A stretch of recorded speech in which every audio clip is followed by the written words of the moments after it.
پتہ ہے سب سے بڑی بیماری کیا ہے بندے کی؟ خوفناک علامت کیا ہے دل کے بیمار ہونے کی؟ کہ کوئی بندہ بیماری میں ہے اور ادھر ایک بندہ اس کو دیکھ کے خوش ہو رہا ہے.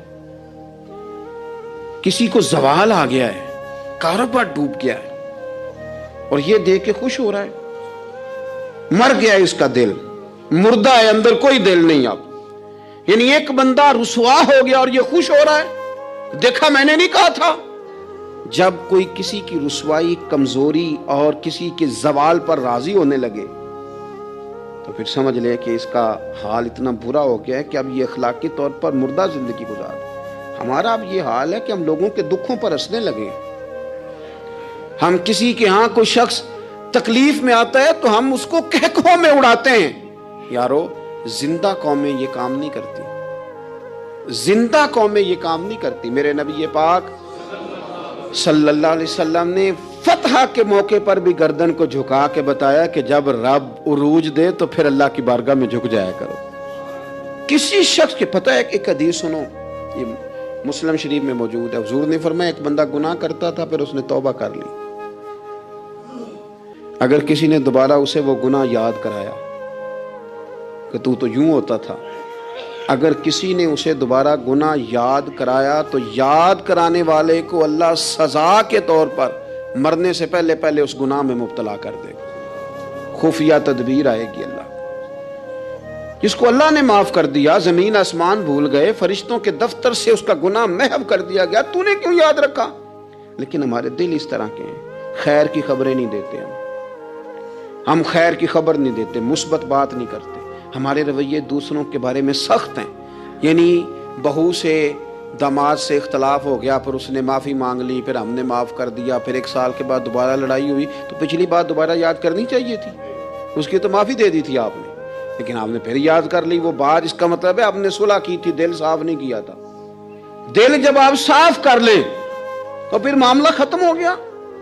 پھر آپ پھر نکال پھینکے ساری چیزیں. مسند امام احمد بن حنبل میں حدیث ہے،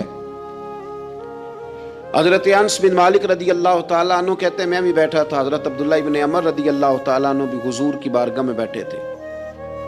نبی پاک صلی اللہ تعالیٰ علیہ وسلم نے فرمایا ابھی ایک شخص تمہارے پاس آنے والا ہے، تیاری کر لو، آنے والا جنتی ہے. کہتے ہیں ایک شخص اندر داخل ہوا تو سادہ سا بندہ، داڑھی سے پانی کے قطرے گر رہے، جوتے ہاتھ میں پکڑے یا بغل میں دبائے، وہ آ گیا، حضور سے بات چیت کی، چلا گیا. ہم بڑے خوش تھے کہ کمال نہیں ہو گیا جس کو حضور نے دنیا میں جنت کی بشارت عطا کر دی. اگلے دن اس نے اتفاق ہم اسی جگہ اسی حال میں بیٹھے تھے کہ پھر محبوب نے فرمایا ابھی ایک بندہ آنے لگا، جنتی ہے. کہتے ہیں وہ بندہ آیا تو دیکھ کے حیران ہو گئے، یہ تو وہی کل والا ہی بندہ ہے. اسی طرح داڑھی سے پانی کے قطرے گر رہے ہیں، جوتے اس کی بغل میں آ کے بیٹھ گیا. تیسرے دن اللہ کی قدرت ہم وہیں بیٹھے تھے، پھر حضور نے فرمایا بندہ آنے لگا، زیارت کر لو، تیاری کر لو، بندہ جنتی ہے. وہی بندہ آیا جو پہلے 2 دن آیا تھا. حضرت عبداللہ ابن عمر کہتے ہیں کہ وہ حضور سے کوئی بات چیت کر کے جانے لگا تو میں اس کے پیچھے ہو گیا. میں نے اس کو جا کے سلام کے بعد کہا کہ یار میں تیرا مہمان بننا چاہتا ہوں، 3 راتوں کے لیے رکھ لو گے؟ اب محلہ بھی ایک، شہر بھی ایک. اس نے کہا جی ٹھیک ہے آ جائیں، جو میرے پاس روکھا سوکھا ہوگا پیش کر دوں گا. فرماتے ہیں 3 راتیں 3 دن میں اس کے پاس رہا. میں جاننا چاہتا تھا کہ کون سی ایسی عبادت کرتا ہے جس کی وجہ سے 3 دن حضور نے جنت کی بشارت اس کے لیے دی، اعلان فرمایا. کہتے ہیں میں نے کوئی غیر معمولی چیز نہیں اس کے اندر دیکھی، کوئی انوکھی عبادت نہیں دیکھی. عشاء پڑھتا، فجر تک سویا رہتا، میں تہجد کے وقت اٹھتا، نفل پڑھتا. 3 راتیں یہ ہوتا رہا. ہاں جب وہ کروٹیں بدلتا تو اللہ اکبر کہتا. باقی وہ سویا ہے، فجر میں اٹھا ہے. صدقہ بھی خاص نہیں اس نے دیا، خیرات بھی میں اس سے زیادہ کرتا رہا، مجھے کوئی خاص چیز نظر نہیں آئی. تیسرے دن میں جانے لگا تو میں نے اسے کہا یار سن، مجھے کوئی ضرورت نہیں تھی تیرے گھر میں قیام کرنے کی، میرا گھر قریب ہی ہے. وہ تو کمال یہ ہے کہ نبی کریم علیہ السلام نے اپنی زبان فیض ترجمان سے، یعنی وہ زبان جس کو سب کن کی کنجی کہیں، اس کی نافذ حکومت پہ لاکھوں سلام. حضور نے 3 دن تجھے مسلسل جنتی کہا ہے. میں تو دیکھنے آیا تھا کہ تیرے اندر کوئی عمل ہو تو میں بھی وہ شروع کروں.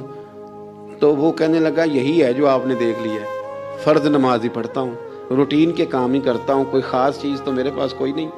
حضرت عبداللہ ابن عمر فرماتے ہیں میں نے تو سمجھا کہ میں تو اس سے زیادہ خیر کے کام کرتا ہوں۔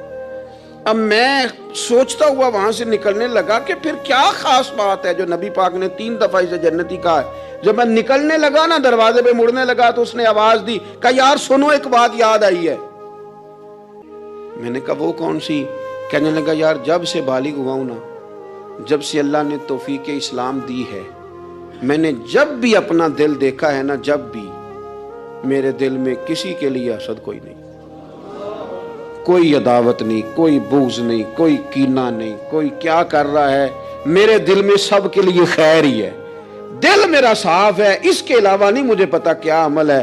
حضرت عبداللہ بن عمر کہتے ہیں پھر مجھے سمجھ آ گئی ہے، یہ جو تیرے دل کی صفائی ہے نا، یہ بنیاد بن گئی ہے جس کی بنیاد پر نبی پاک نے تجھے 3 دفعہ جنت کی بشارت عطا فرمائی ہے۔ دل، آپ دل میں میل کچیل رکھ کے نفل پڑھنا، عبادتیں کرنا، ریاضتیں کرنا، صدقات دینا زیادہ نفع بخش نہیں ہوتا۔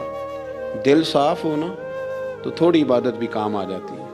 یہ حدیث بتاتی ہے کہ دل صاف ہو تو تھوڑے صدقے بھی زیادہ نفع کر جاتے ہیں۔ دل پر توجہ دیں۔ سب سے ضروری کام ہے کہ ہم سویرے اٹھ کے اپنے دل سے پوچھیں کہ تیرا لوگوں کے بارے میں خیال کیا ہے، شام کو پوچھیں کہ تیرا لوگوں کے بارے میں رویہ کیا ہے۔ آپ اپنے دل لوگوں کے لیے صاف کر دیں، اس میں خیر پیدا کر لیں، تو پھر آپ محسوس کریں گے طبیعت ہلکی پھلکی بھی ہے، حشاش بشاش بھی ہے، ٹھنڈی بھی ہے، اور پھر اس میں اللہ رسول کی محبت کے جلوے بھی ہیں۔ پھر یہ خیر کی طرف ہمیں بلا رہی ہے۔ اللہ تبارک و تعالیٰ توفیق عمل عطا فرمائے۔